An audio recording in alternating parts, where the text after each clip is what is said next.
All right, here we are. It's so good to have you here in the studio at Dunn Live, and we've been talking about this conversation. Right. It's finally happening. We put it in the calendar, and we have Pastor Marco Ferrante, who's here, and you have a powerful testimony, which has kind of brought you on a journey, and now you have Journey to Solutions, right? And you're basically an entrepreneur, pastor, right? And tell us a little bit about yourself, and let's kind of just jump in your story for those that don't know you.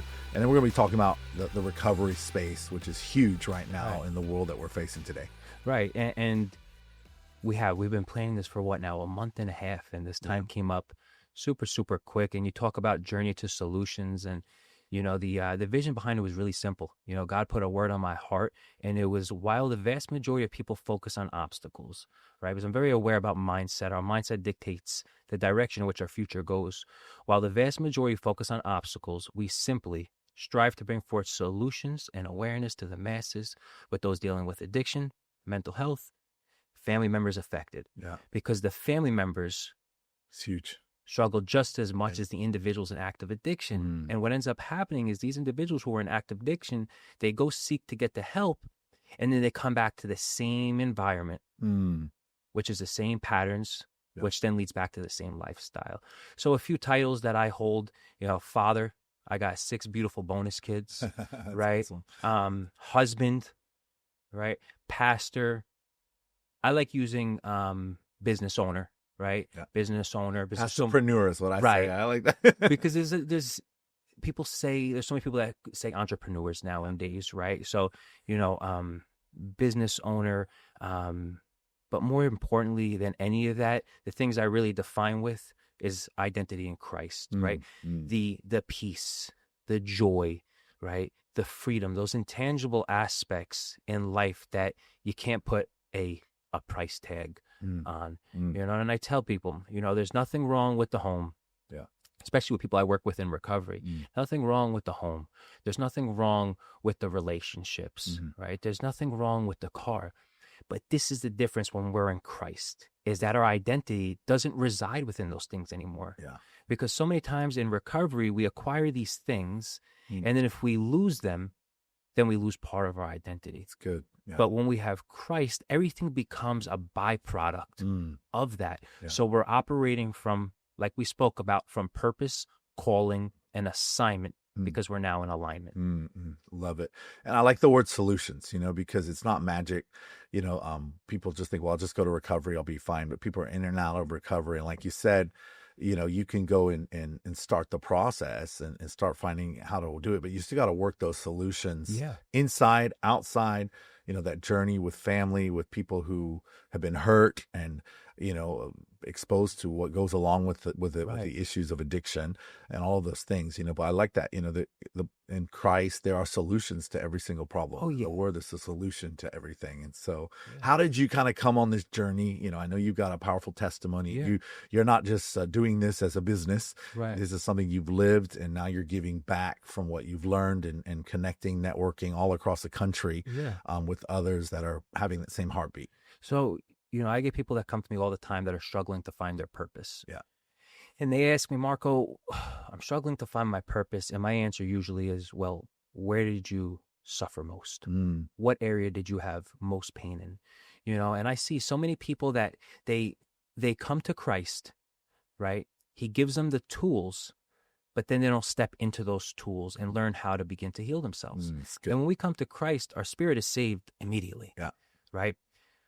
But people forget this key aspect, which is renewing of the mind, right? Bringing the mind into subjection to the spirit, right? So for me, like you said, it's purpose, right? And my purpose was defined by the pain that I went through. Yeah. So what God began to reveal to me is that everything I went through wasn't in vain.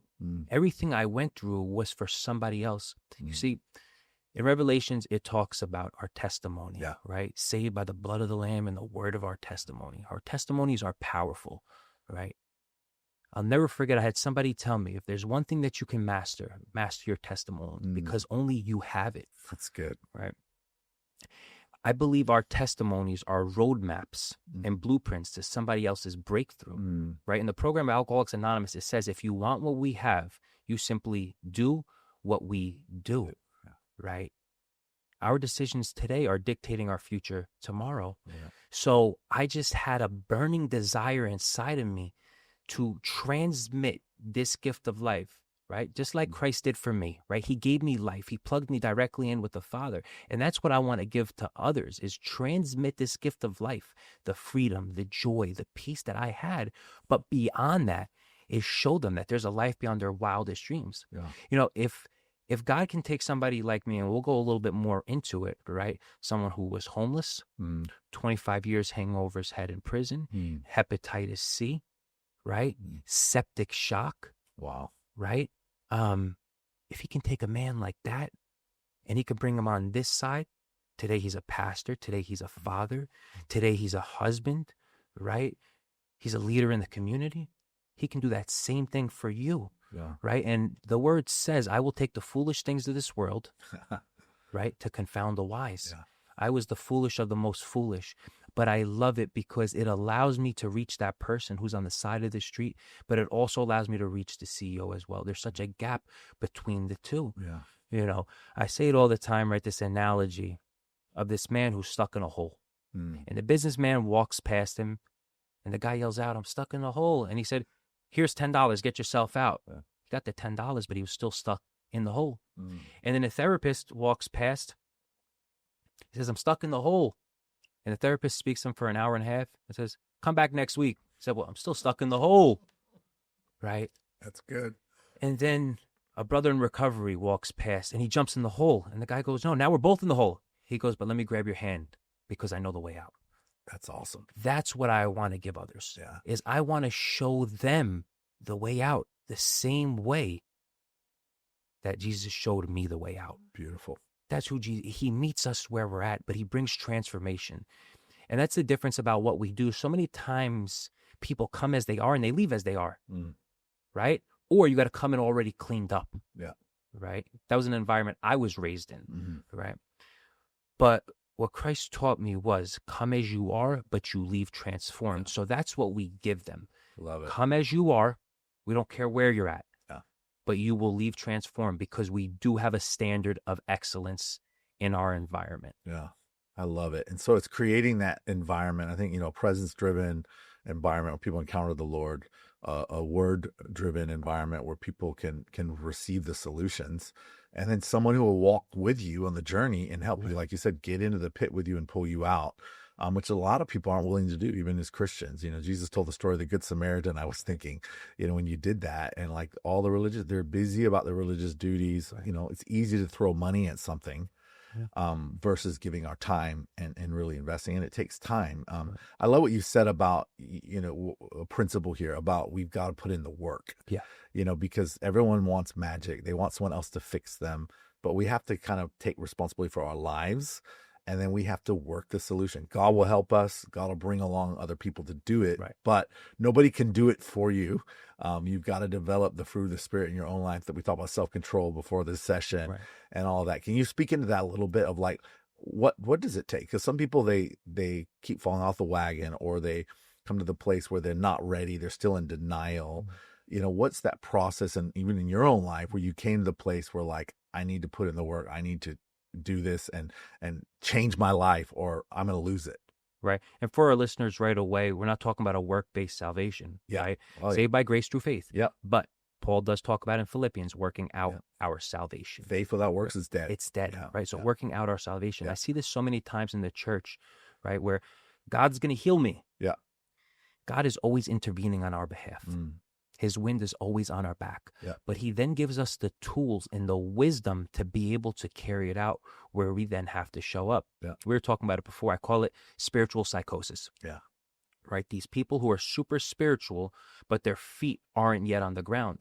Right? There's a difference between being sober and becoming whole. Right? That's good. And the renewing of the mind, like I was speaking about before, is so important over and over and over again. Right? All we have to do is bring awareness to the forefront of our mind, but then the activation takes place. Love it. As well. Yeah. Right? So now we have the awareness, then we carry out the activation, and then we see the transformation happening. On the other side of our obedience unlocks somebody else's blessings. That's so good. Yeah. Right? So, also seeing it from an Eastern lens, super, super important, right? Because they understood that heaven operates out of our obedience, right?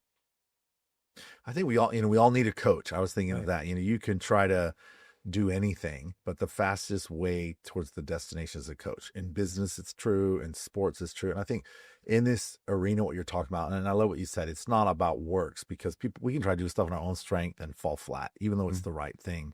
But it's really cooperation with God. And we're cooperation with his word. So we're doing our part. God helps us. It's not outward transformation, but it's that inward that becomes outward. Right. If faith without works is dead. If you have faith in your heart, you're going to want to serve God, help people, love people, be a generous person. It flows out of you. But if you're just like, well, this is the criteria, 1 to 10, you got to try to do that. You can do those things and have no transformation. And we want the real transformation. I think that's what you're saying. It's not just recovery or just dealing with a symptom of the problem. Yes. But what are the real problems? And so, well, what are some of those problems? What do you think? I mean, right now I was looking at some statistics, addiction, alcohol abuse, drug abuse is still the number one killer of people 18 and older in our nation. It's not cancer. It's not heart attack. It's drug abuse. It's a huge thing. A lot of recoveries, they're I don't know what the statistic is now, but around less than 10% of people stick with it, or maybe around there. Christian recoveries tend to have a higher percentage, but let's talk about that. For, maybe someone's watching, they're struggling, or maybe we have a friend or a family member. How can we help that? Identity. Identity. Identity is the biggest problem, right? Because if we don't know who we are, we're going to count on the world to tell us who we are not. That's good. I was sharing a testimony yesterday evening at this recovery ministry, and I told them, I want you to heed to what I talk about in regards to my environment as a child, right? As a child, it was sports, it was drugs, and it was fighting. And because I didn't have identity, I counted on the world to give me that. Yeah. Right? When it says that Satan is the god of this world, right? Very important, lowercase g, as we spoke about before. Yeah. He's not one to be feared. He's just a created being. Yeah. Right. Like I said, God intervenes on our back. His authority resides in us. His power resides in us, in the Holy Spirit. Right.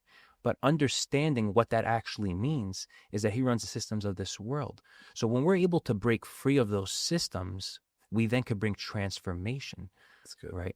So the biggest thing I see is people not identifying that. Right. They live in, they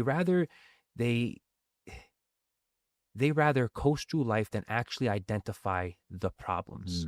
My greatest revelation I received is when I had 25 years hanging over my head in prison. I just finished getting high. I was locked up, right? And I was using a jailhouse rig, right? And inside there, it's like a basketball pump with a bibby tied to the end of it. The basketball pump was so big to the point where you put it in your arm, the blood draws back on its own, right? And this is where my addiction got to. This is where my addiction got to, right? And after I was done using, I get on the phone, just like every good tough guy does, and he calls his mommy, right?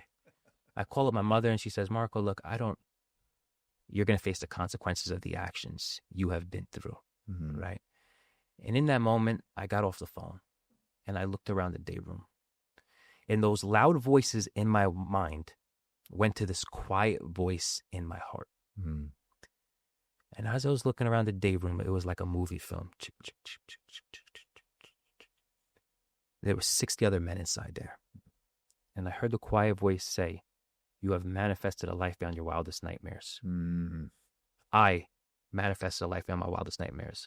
My actions and my decisions got me exactly to that place. It was so revealing. It brought so much peace. And then the second part was, take my hand and we'll bring forth a life beyond your wildest dreams, right? I was introduced to the program Alcoholics Anonymous at 17 years old. I come from a praying family as well, right? So I had all that stored within my heart. And then Jeremiah 29:11 popped up. I have great plans for you to prosper, not to harm you, give you hope in a future. So I made an agreement in that very moment. I will become the greatest version of myself possible, glorify God in the process, and give that person to the world. Now, I didn't know what the world meant at that time. Today, I have a better idea, right, of what that actually normal at that time. Right, of what that actually, what that actually meant. And The revelation was that Marco's the problem. And guess who's still the problem today? Marco. Oh, yeah. Yeah. Right. When I go into these organizations and I teach leadership, servant leadership, right, leading from out front, if the leadership can just identify that they're the problem, we solved 99% of the problem, and now we can walk in solution. So it's this radical responsibility that I encourage families to do. Take radical responsibility and radical accountability and focus on your own healing, right? So the individual who's in active addiction, it's very hard to heal in the place that we get sick in. Yeah.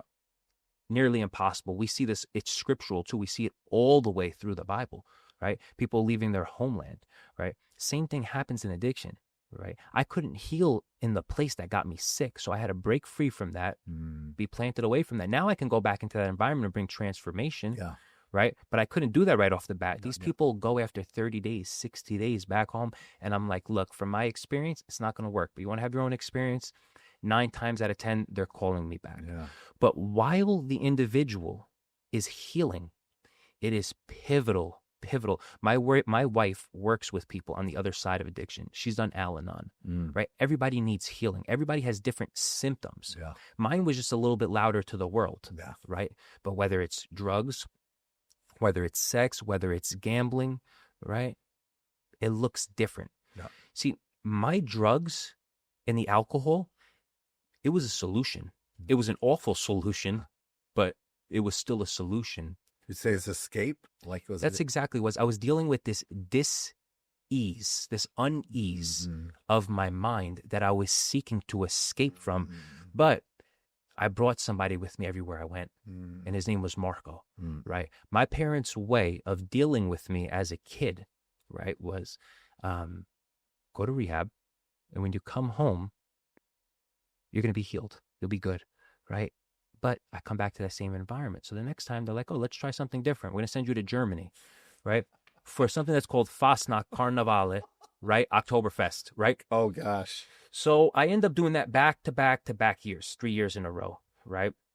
That doesn't work. So then they get the bright idea that if you ever seen the movie The Godfather, right? It's filmed in Corleone, Sicily. Yep. That's where my mother comes from. She was born and raised in Corleone. Been there. I was there last year. Were you? Yeah. Oh, wow. Beautiful. We got to talk more about that afterwards. My father comes from Palermo, Sicily. So my first language, I'm bilingual, my first language was Sicilian as a kid. So they had the bright idea of, let's send him to Sicily to go stay with his uncles. Now, I also brought somebody with me, and that was Marco again. So now I'm it's called the Zen in Palermo, right? It's the roughest area down there. And now I'm doing coke down there. I'm finding the coke down there, finding the hash. So I kept bringing myself. So as I was saying before, to tie the knot, as the individual heals from his addiction, the family member needs to work on their healing as well. So that way, when the individual comes back home, now we have an equally yoked home where everybody's growing together. Because if not, we're just as strong as our weakest link. And now the addict's not the weakest link anymore, because now he's healing. Now the family member needs to do their job and needs to heal as well, which is super pivotal and important. Yeah, very good. And I love that, it's not a 30-day healing and you just get fixed. And I think even for families, like you said, that's the thing. Send them here, get them out of the environment, do this.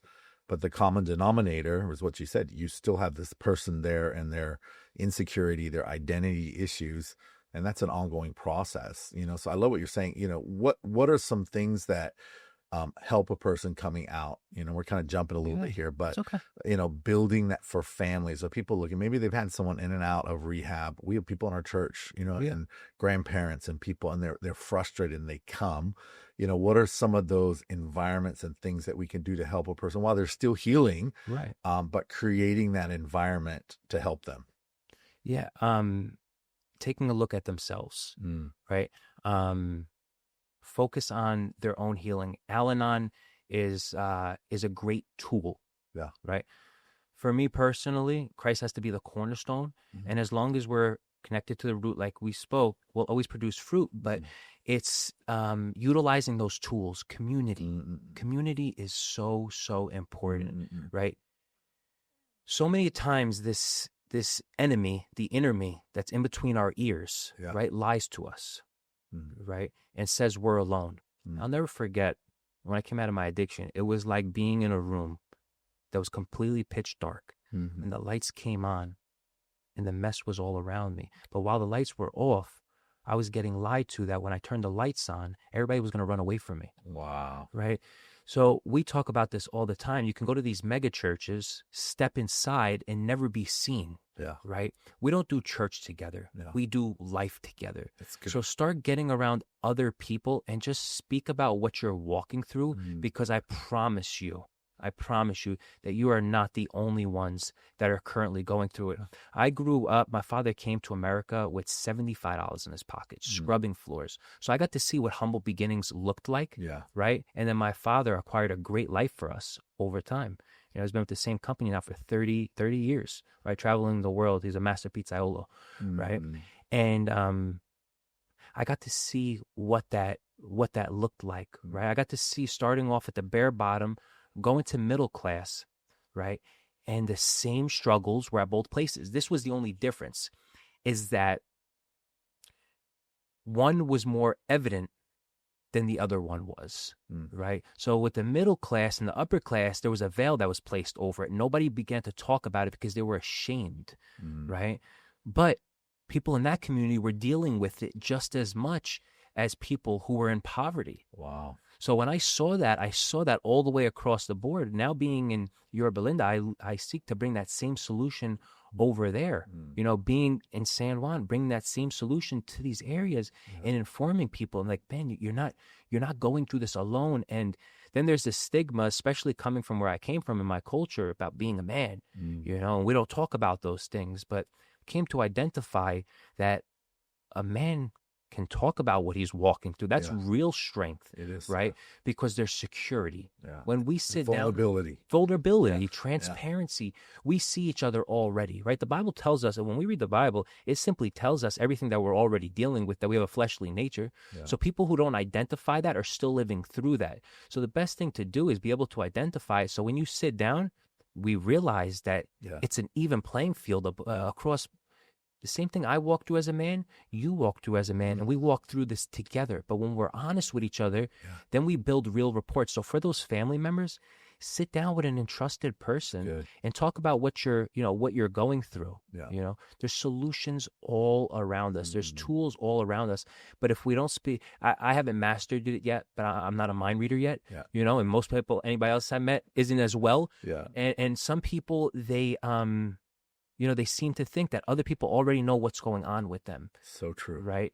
And it's important to speak up and share what's going on. I love that. You know, as you're talking, I'm thinking of the word authenticity. Right. You know, and creating that authentic environment where I think we who are healthier, we have to be open to be vulnerable and share.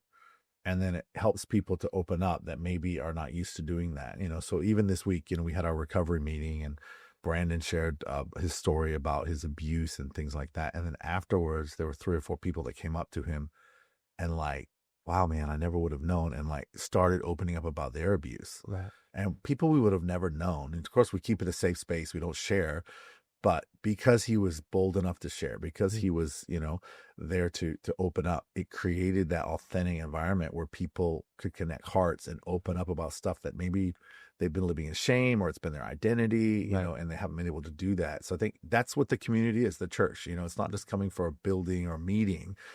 That's great. We love the celebration. I call it the celebration, but it's doing life. You know, the Bible says they met daily from house to house in the book of Acts. It was doing life together, you know, going for coffee, talking, sharing, and creating those safe spaces where people can open up. Yeah. And you know, in modern day world, especially Western world, there's this individualistic type thinking, right? But communal is super, super important. And like you said, you know, like a successful man and a woman, they don't do anything extraordinary. They just do the ordinary things extraordinarily well. Right. Authenticity and genuineness. Right? But so many people portray an image thinking that's what they have to do because that's what they see on social media or that's what they see on TV. Really? But there's no evidence. There's no evidence of real fruit behind the scenes. Right. So I always encourage people when I sit down with them is to really take a look at those people who are in high places. Right. And just sit down with them. And just ask genuine questions. It's okay not to know. That's the first level of leadership. I don't know what I don't know, right? And then I know I need to know, right? And I start formulating those questions. That's how I learned. I was humble enough to know that I didn't know everything and wise enough to identify what I didn't know. And then I asked those questions. So I always encourage people, ask those questions, have this spirit of humility. Yeah. That's how treasure is going to flow through earthen vessels. Yeah. And when you sit down with those people, you realize that what makes them so great is the fact that they're authentic, that they're genuine, and security in their identity. So they don't care what the next person thinks. I genuinely, from a place of humility, I'm not focused on what the next, because I know who I am today. Yeah. Right. And when I know who I am and you know who you are and we sit down, right, then we're at this place where everything that we touch, it just begins to prosper. And then connection takes place and healing takes place. And then we have this thing called love right in the middle. And when you have that, life is so enjoyable to walk through. Yeah. You know, there's just so much freedom. I get to go to sleep at the end of the night with a clear conscience when my head hits the pillow. I get to wake up in the morning with purpose, excited. Yeah. You know, my wife, it drives her crazy. I'm up in the morning with praise and worship. And at 5, 6 o'clock in the morning. One of those morning guys. Yeah. You know, I wake up with so much joy in my heart, you know, like this thing that we do today.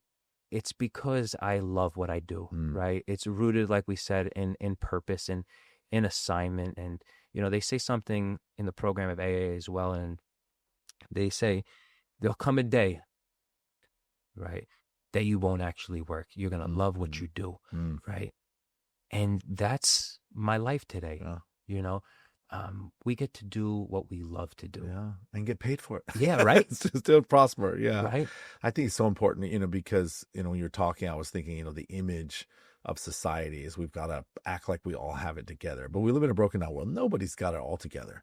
You know, even when we're in Christ, we're still a work in progress. You know, when someone says they arrive, you know, you have a pride issue. You'd be home with the Lord already. Exactly. Or it's time to graduate and go home and he'll set you straight, you know. Right. But I think, you know, it's that ability to acknowledge where we're at and be open about it. And I think people who have a certain level of success, like I've been around very wealthy people and they've had, we call it the old money. Right. They're just the nicest people, down to earth. But when someone's using money for their insecurity, they're trying to show everything. They're arrogant. They're, you know, it's that kind of thing. And we were saying, you know, fake it till you make it. Right. And so it's really coming to the place where we stop faking it. You know, and how are we going to make it? How are we going to humble ourselves? We're get in a room with smarter people and don't be intimidated. Ask questions and learn and grow. And we can do that. Don't be intimidated. Don't be intimidated. Yeah. There's a difference between Michael Jordan when he was a rookie and Michael Jordan today. Yeah.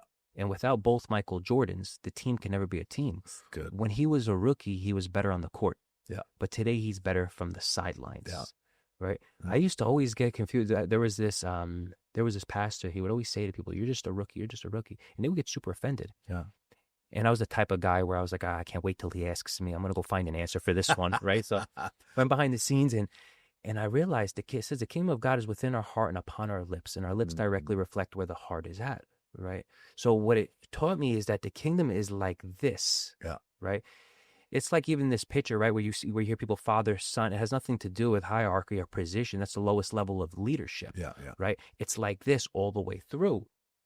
So realizing that the person who has 60 days sober is just as valuable as the man who has 30 years sober, or the man who's on the side of the street holds just as much value as the man who has 100 million in his bank account, right? Money has no will of its own. Yeah. A house has no will of its own, right? God has given us dominion over the works of his hand. That's what Psalms 8 talks about, right? It's when we begin to serve it, that it becomes a problem, right? Yeah. But it's all inherently good from the foundations of the world. When I began to understand this, it completely changed the way that I saw everything. And I told people, instead of just being arrogant and thinking that person did something evil to get to where they're at, ask them some questions and get to know them. Because poverty has nothing to do with finances. Poverty has everything to do with the mindset. And when I began to really understand, right, that our mindset dictates our future, I said, environments I step into, the people I give my ear to, the podcasts I listen to, I will be aware of all of that because that's the direction in which my future is going. So once, even if you have, like I said, 30 days sober, you plug yourself into that environment of other successful individuals, however you may define success, you will become that. Yeah. You know, that saying that we grew up with, you are your 5 closest people.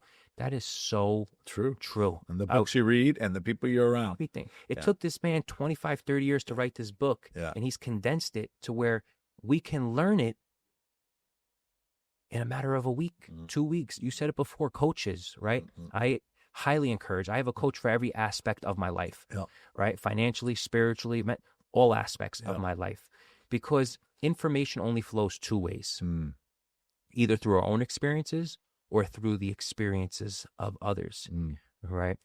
We don't have to put ourselves through the fire. We can learn from the experience of others, but that takes a real spirit of humility. So I encourage people, right? Go out there, mentor, sober coach, financial coach, every aspect. Start to compartmentalize. Just because this person helps you get sober, don't mean that they're financially put together, right? True. So understanding, right? I tell this to people all the time, right? Like, okay, somebody can help you get sober, right? But he's overweight. He's probably not going to be the guy that's going to help you with fitness, coach, right? So we'll find a fitness coach, right? A diet coach, right? We'll find somebody that'll help out with finances as well. But we have to compartmentalize those areas in our own life, right? And be radically honest to say, hey, I don't know how to do this. Yeah. I've never paid taxes in my life. I don't even know how to go about that, right? Well, guess what? I can plug you in with the right person, but you have to be willing to learn. So coaches, super, super, super important. So it's the teachability, but back to what we kind of started with, it's environment. And if you're not in a healthy environment, you're going to have the wrong coach teaching you the wrong thing, encouraging you the wrong behavior. I mean, the Bible says bad companions corrupt, which is a principle. So I think, that's very key, is that people need to, and that's why we have halfway houses and that kind of thing, which is great. But I think some of the problem, and I'm a normie, they call it, I've never dealt with that, but sometimes our identity becomes, well, I'm an alcoholic, I'm an addict, and it stays that way. But I think as believers, we need to, I'm a son, I'm a daughter. This is my struggle, whether it's lust or whether it's greed or whether it's gambling or whether it's, porn or whatever it is. This is the issue. And I need to realize that and get in the right environment so people can help me and walk through it. And I love what you said. You could be sober 30 years or 30 days. Doesn't mean you don't still struggle. The 30 guy probably still struggles, but he's got it under wraps because he's learned how to be in the right environment. Right. You don't go to a bar and hang out to try to show that you're strong, if that's your issue, and stay away and put those boundaries there that create healthy environments. And people say, well, Jesus hung out with the sinners. I tell them, Jesus was God in the flesh. Remember that. He had influence over every environment that he stepped into, right? And you said something so important, right? That people's identity remains as an addict or as an alcoholic, right? I say by fact, I'm an addict. I'm an alcoholic. I understand the way that my brain operates. I understand the way my flesh works, your right? disposition. So I'm defining that. But by truth, I'm a child of the Most High God, right? And that word child comes from the word teknon, which means one who has received the inheritance of the Father. When I began to understand that, my identity was no longer in the symptoms, but my identity came from who he says I am, right? And operating from that place of victory. So good. Operating from that place of peace, right? It's already mine. Yeah. That's the thing where I'm like, you got to sign up for this deal. Like, it's the best deal out there. You don't have to do anything for it. The one thing you have to do, just like Christmas morning, is open up the gift. Well, where's the gift? We are the temple of the living God, right? Open it up and watch what he has inside, right? It's good. All we have to do is just receive it and operate from that place. And there is a life beyond people's wildest dreams. And like I said, I could speak on it because I've been there. So I know that it's possible. You've lived it. I lived it. So I know God as Jehovah Rapha. I know him as my healer, right? I know him as my provider, right? I know him as my refuge, right?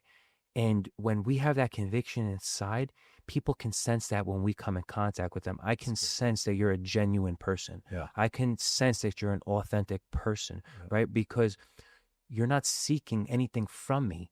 You're just being who you are.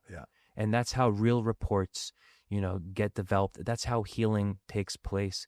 It's just by plugging ourselves, like we said, into the right environment, around the right people, and then that'll dictate the rest of our life. Being secure around yourself. You want to be around people who celebrate you. There's some people that might not like my personality, don't like me. That's okay. Yeah. We don't have to hang out, right. But you're going to miss out. But, but that's confidence in yourself. And then going when you're celebrated, finding those, the Bible talks the koinonia, the fellowship that's like a heart fellowship. It's a brotherhood. It's a sisterhood of that. And I think, that's what God is having for us. So for pastors watching, leaders watching, and, many of them, they're maybe not equipped. They don't have a program. They don't have a recovery.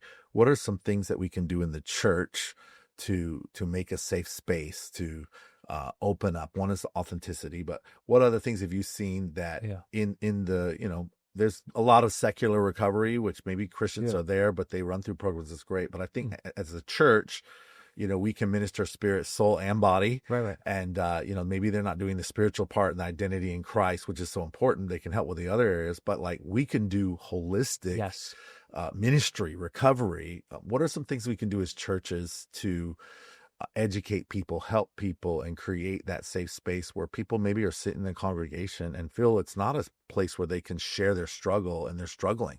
Right. Vulnerability and transparency are super important. Something that you guys have brought within your church that is tremendous and it's huge is the recovery ministries, right? The Christ-centered recovery ministries. It gives people a place to be able to heal and a place to be able to relate. But, getting down kneecap to kneecap, growing up, in church, at the time it was the priest, right? We're on we call it on Easter or on the holidays. But so far out of reach, it wasn't relational, right? So it's the relationship that's so important, and coming down kneecap to kneecap and really letting people, see one another. But we have to walk it out and implement it as well. We can't just speak it, right? So many leaders talk it, but they don't demonstrate it, right? You guys have actually implemented the tools by implementing the recovery ministry. So I think that's a pivotal part that people can bring into the church, so that way people can come together and be able to heal as one. Really good. And I think, I would encourage pastors watching to start something. For us, we found a couple that's passionate about this, and the wife's a normie, and the husband went through addiction, but they have a passion. And so we came and offered the pastoral support and do it, and from the first meeting I was there, I was surprised at the spectrum of people, like you mentioned. It's not just the homeless guy, and they may ended up homeless because of this problem, but it's the CEOs, it's the entrepreneurs, it's those that you would never know who look like they have it together, all the way across the spectrum, from that to the person on the street. And so I think we have a responsibility to create that space. And I went, and when, just the vulnerability of the people, I mean, it was the first meeting, and we do this thing called the desire chip, for those not familiar. And it wasn't just, okay, I've got 30 days or 100 days or whatever. It was like, I want prayer because I need to overcome this issue in my life. And people came up and they gave them a chip to remind them of that. And then everybody prayed for them. And I was shocked at the vulnerability. I was like, I told, our team, I said, like, I don't care if our whole church is like this, like, let's do this because it's real. And not authentic. Even only the church, but regular organizations. Oh yeah. Like I tell people, as long as you know that I see you, we're good. It's good. Right. But when you don't see that I see you and we see one another, right, that's when the problem takes place. So when we even create that vulnerability in everyday organizations, that's the type of culture I foster in my organization. Now we can actually lead in real solution. And you talked about it before, sobriety isn't the goal. Sobriety is just a step into becoming whole. Right. But we have to heal that whole aspect of ourselves, right? The mind without the spirit doesn't operate. Spirit without the body doesn't move. Right. So all three aspects have to come into subjection with one another. And then that's when what we spoke about, the alignment takes place. Right. And that's when the oil, it doesn't cease, like the Bible talks about. And then everything we touch prospers and everything begins to flow in place. So good. So, I think for those that are facing, sometimes this is stuff we all have to walk out in the church. We're at different levels.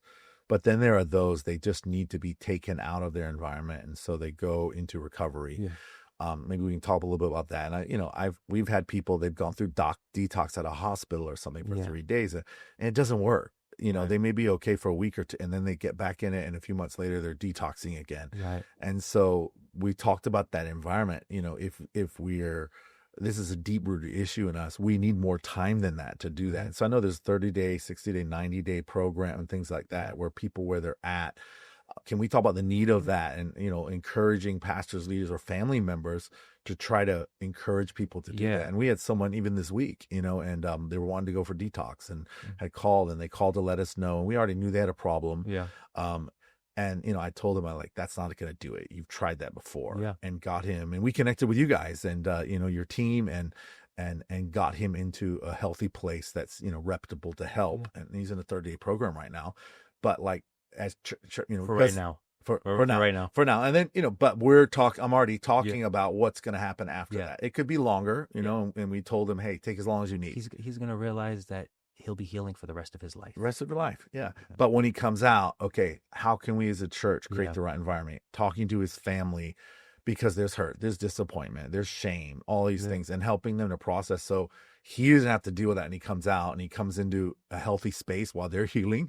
But they know how to equip that. But this is kind of the process that I think we need to be more strategic in, and partnering with recovery centers, that know how to do it, and they're going to give them the tools, they're going to help them in that healing process, and then creating, as they come out, not maybe always a halfway house, but in the home, in the family, with friends, to create that space in the church to help them have the accountability and all of that. So maybe just kind of talking, I know it's a huge topic. What do you see works, and what's what has more success? Because we need to increase the numbers. Like I said before, healing in the place that we got sick in, from my experience, it just doesn't work. Right. So taking them outside that environment, I believe in a 6-month program. That's good. That's me personally, right? That's what did it for me. It wasn't jumping back into work. It wasn't jumping back into the relationship right away. It was making sure that my foundation was solidified and it was strong. So that way afterwards, everything I touched began to prosper. But if it's the opposite way around, all we're going to do, because we lost our identity for so long, is find our identity in those other places. So good. Right. But my wife actually helps family members on the other side of addiction as well. Right. So the 30-day program, that's okay. Right. But the biggest thing, like I said, is he thinks that he's going in for 30 days, and he could even be there for 30 days personally and come back, but he'll be healing for the rest of his life. I tell people, right, the evidence and that there's still work to do is that you're still here on earth. That's the evidence that there's still work that needs to be done. Purpose. So I will never be done working on myself. Right? I have that it says that the Spirit of God whets our appetite. It gives us a little taste of heaven so we never settle for less. I have this thing built into my DNA where I'm just not satisfied. I know there's more to grow into. I'm content. I'm content, but I'm not. I know there's more. It's that standard of excellence. And when they come to that realization as well, right? Because addicts, they have this special power that's inside of them, right? And when they can hone in on that and realize, hey, healing needs to take place, right? Humble myself, be willing to learn, walk through this, and that I'm going to be walking through this for the rest of my life, right? That's where we draw that strength from. But in the meantime, right, setting up Zooms, right, with the family members and teaching and educating them, because there's so many stigmas, right? Like mental health. Everybody should focus on the health of their mental state. Like it's not a bad word, but people hear that and they sway away from it, right? Addiction's a disease that it affects the entire family, right? Environments we spoke about. So while they're in there, right, maybe in a local church, setting up family members who have been affected as well. That's a pivotal part for us. That's very, very important. With our recovery ministries that we have around the nation, we make sure that we have something separate set up specifically for the family members as well, because now the family can become whole. If not, what happens is the addict leaves the environment. He comes back and the wife is like, you're the problem. But he's like, no, I'm working on myself. And now she's going like this. And we got one finger pointing outward. We got 3 pointing back at ourselves, right? Where it's like, no, now you need to do the healing. He's no longer the problem, right? Now we need to become equally yoked and grow with one another. And when we do that, then the cream rises to the top. So right? good. So important that every party focuses on themselves through this journey. And then that's how God utilizes even addiction to bring healing to families. Like it's crazy, right? The Bible talks about that too. What the enemy makes for harm, God will turn for his good. So I see it all the time where the family needs a lot of healing, but it's hard to identify it because maybe they're financially successful. Maybe they have a nice home, nice car, whatever it is, right? But now that this person's getting, now they got to take a look at themselves. And they're like, oh, I wasn't the problem, but it's everybody is part of the problem, and everybody is part of the solution. So good. Yeah. And everybody needs to heal. It's not just the person, like you said, that has addiction. That might be what they're healing from, but maybe, it's being an enabler. Maybe it's being someone who is condescending, and, we need to work on that and be more encouraging in the home and, and creating this thing. We all have control. Yeah. Huge. My mother loved me to death. Actually loved me to death. Yeah. And that's an issue too, so I think that's so powerful in creating that. For people watching, we have pastors, leaders, or maybe they're struggling themselves. How can they get in touch with you? What do you guys do? Can you talk a little bit about that? And it's a great resource. I'm so glad we connected. I mean, I've been exposed to, ministry and helping people for years, but I think, even this year we've come to a whole nother level in specializing in a greater understanding. And it's not us doing it all ourselves. Sometimes, we thought we need to start recovery, but it wasn't the right time because we didn't have the team. We didn't have people. And we know that if we're going to do something, we've got to be able to do it with quality and what people need. But then as a resource, connecting with yourself, I know that you have many resources across the country. If people are watching, what actually do you do, and how can you help maybe pastors, churches, or Christians that are watching right now that say, hey, I've got someone who's in trouble and I need help? So a way that we spread awareness is through our social media platforms. So you could find us Journey TO Solutions. Okay. Right. Our main line number is 877-587-1558. And then we have programs that are located in the Southern California area, also up in Palm Springs and in Texas as well. Longest standing facilities within their region. The nice part is I come from the East Coast, right? So coming from the East Coast, you have 80, 90 people in one facility. You have a chow hall. There's nothing personal. Right. Same thing with these state-ran facilities, right? There's nothing personal. So when you come into our care, you'll get that one-on-one therapist, right? One-on-one case manager, right? So and you're going to get an actual plan that fits the individual because one size does not fit all. Yeah. So we really focus on the individual themselves, and we focus on becoming whole, not becoming sober and throwing them out into their environment because it's just the reality. It's just the system. Right? Where you get them sober, you throw them back into the environment, and they come back in, and then you throw them back. No. We want to get them to where they are strong, where they're built. And now they're bringing transformation on our pillars in the community.